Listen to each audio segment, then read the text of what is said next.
variety of emotion. Okay? So out here, we only brought a few because this actually was made for another class, but we grabbed this. And I have different food groups and different foods. And if people only eat bread all the time, okay, well, what happens to you if you only eat bread all the time? Malnourished. Definitely malnourished. A lot of yeast. What's that? Yeast. Yeast, you get candida, gain weight. Weight gain is really easy on bread, isn't it? I think bread's addicting too. Bread is a very addictive process. If you have a yeast problem in your liver and you eat excess bread, that possibly turns to ethyl alcohol. You're getting drunk on bread. Literally. I know it sounds weird, but you actually do. And you can watch people who are addicted to bread, and you'll see them get giddy on bread. Partially because in that carb, it's creating a neurotransmitter. And how many have heard of the neurotransmitter serotonin? You ever heard of that serotonin? Pretty popular, actually, isn't it? And there are people that take this particular drugs to deal with serotonin. And it's not that they need more serotonin. It's because the serotonin that's there is reuptake. It's like the body's so hungry that it robs itself. Correct? Does everybody understand the principle, kind of?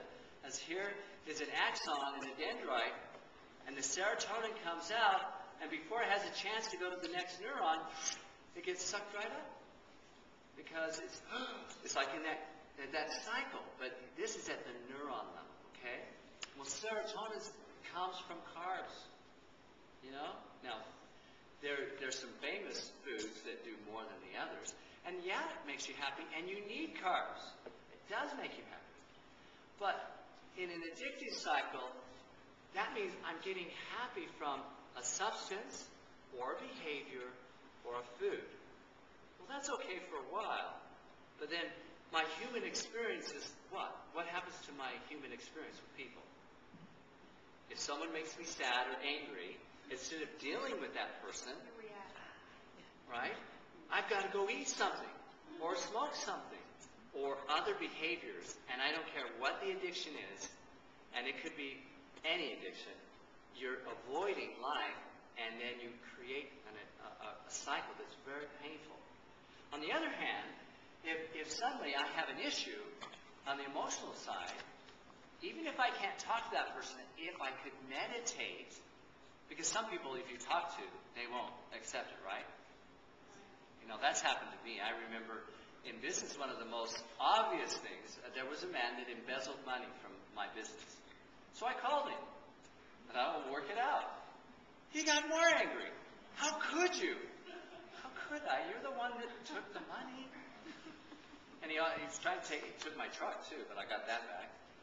And he was really angry that I even considered communicating with him, right? And so I said, well, that's not going to work. So I decided to do, meditation. I know emotional work, so I could do emotional work.